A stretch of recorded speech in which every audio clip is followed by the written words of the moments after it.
नमस्कार। आज हम उपस्थित हैं यहाँ गोला धर्मादा गौशाला के परिसर में। हमारे बीच उपस्थित हैं श्रीमान मयंक वाजपेयी जी। आप हिंदुस्तान के जिला ब्यूरो चीफ हैं। हमारे बीच श्रीमान अविनाश वर्मा जी, दैनिक हिंदुस्तान के आप ब्यूरो चीफ हैं। हमारे बीच श्याम किशोर अवस्थी जी, अमर उजाला के आप ब्यूरो चीफ हैं। श्रीमान उमेश तिवारी जी, आप हिंदुस्तान के वरिष्ठ पत्रकार हैं। श्रीमान बाकी हमारे बीच सभी साथीगण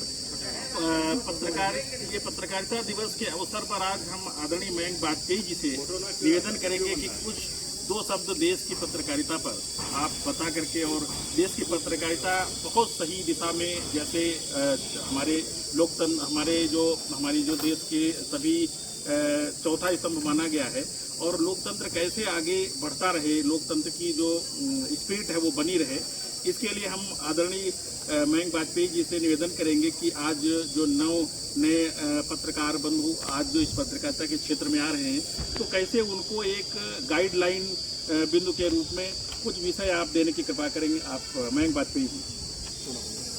हम भी तो नए हैं, पहली बात तो भगौरिया जी, और चौथा कोई स्तंभ नहीं है, ये सिर्फ कहने वाली बातें हैं। स्तंभ है 3, कार्यपालिका, न्यायपालिका और विधायिका। पत्रकारिता का जो सब्जेक्ट है, जो उसका जन्म है, जो उसका अस्तित्व है, वो डेमोक्रेसी की वजह से है, लोकतंत्र की वजह से है। और लोकतंत्र हमेशा आलोचनाओं का सम्मान करता है। जब तक आलोचनाओं का सम्मान होगा तब तक लोकतंत्र बचेगा, और जब लोकतंत्र बचेगा तभी जर्नलिज्म बचेगी। दुनिया में ऐसा कोई देश जहाँ पर तानाशाही हो, वहाँ पत्रकारिता नहीं हो सकती। जहाँ डेमोक्रेसी होती है वहीं पर पत्रकारिता होती है। दूसरी बात की असहमतियों का सम्मान होना चाहिए। कोई हमसे असहमत है, मैं किसी से असहमत हूँ, लेकिन दोनों एक साथ हैं। यही लोकतंत्र के लिए ज़रूरी है, यही पत्रकारिता के लिए ज़रूरी है। अगर किसी का खाली कीर्तन करनी हो तो मैं उसको नहीं मानते पत्रकारिता है। That is not a journalism. सवाल उठने के लिए जो सवाल उठाता है वही पत्रकार होता है। तो पत्रकार सवाल उठाते रहें, आँख मूंद कर किसी के पीछे ना चले। तो भगत सिंह ने कहा था कि आँख मूंद करके किसी के पीछे चलना भी एक तरीके की गुलामी है। उस गुलामी से बाहर निकलना है तो सवाल करना सीखिए। और सवाल इसलिए नहीं करिए कि हमारे भीतर कोई उमथा है। सवाल इसलिए करना है क्योंकि हमें जवाब करना है, और उससे सवाल है जिनके जवाब तलाश देना चाहिए।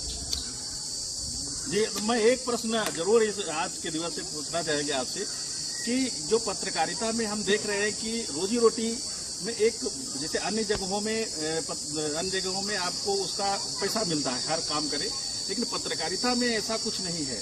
तो ये पत्रकारिता पे अक्सर क्या होता है, व्यावसायिकता का आरोप लग जाता है। जब कोई रोजी रोटी के लिए प्रयास करता है तो ये कैसे मैनेज हो, चूँकि लोकतंत्र के लिए पत्रकारिता बहुत जरूरी है, और सरकार ने भी कोई अधिनियम भी नहीं पत्रकारिता का बना रखा है। तो इसको क्या लगता है कि आप सरकार को कोई अधिनियम बनाना चाहिए या कैसे करना चाहिए? नहीं, पत्रकारिता व्यावसायिकता है, इसमें क्या है, इसमें कहने में क्या खराब बात है। ऐसा तो है नहीं, हर तरीके के हर मोर्चों में जहाँ पर जिसका जितना काम है उसको उस तरीके का पैसा मिलता है। और पैसा अगर उसको बाकी अन्य साधन होते हैं, सिस्टम होता है, आप पूरी दुनिया में ऐसा क्यों बना कर रखना चाहते हो कि आपका डॉक्टर बहुत अच्छा कपड़ा पहने, आपका वकील बहुत अच्छा कपड़ा पहने, और जो जर्नलिस्ट है वो झोला टांग के घूमे, और फिर आप वो पहले भूख से मर जाए, फिर आप उसके नाम पर पत्थर लगवा दो, कहते उनके नाम पर पत्थर है तो सड़क बन गई। ये ढोंग है, तो ढोंग से बचना चाहिए। और वो जरूरत है, वो तो सबको मिलना चाहिए, उसमें क्या है, और वो मिलता भी है। जिस तरह से काम है, जिस तरह से उसका योगदान है, ये तो 24 आवर का जॉब है। एक चीज़ ध्यान रखिए भदौरिया जी, पैसे से भावना तय नहीं होती। पैसे से भावना तय होती तो लोग सीमा पर खड़े होकर के देश की तरफ की सुरक्षा नहीं करते। उनको कितना पैसा मिलता है, 15 साल में रिटायर हो जाते हैं, घर वापस चले जाते हैं, खेती करते हैं, लेकिन वो तो कभी नहीं कहते। उनको कहने ही नहीं दोगे आप लोग, पहली बात तो कहते भी नहीं। वो तो दाल का सवाल भी उठाएंगे तो भी आप कहोगे कि गलत है।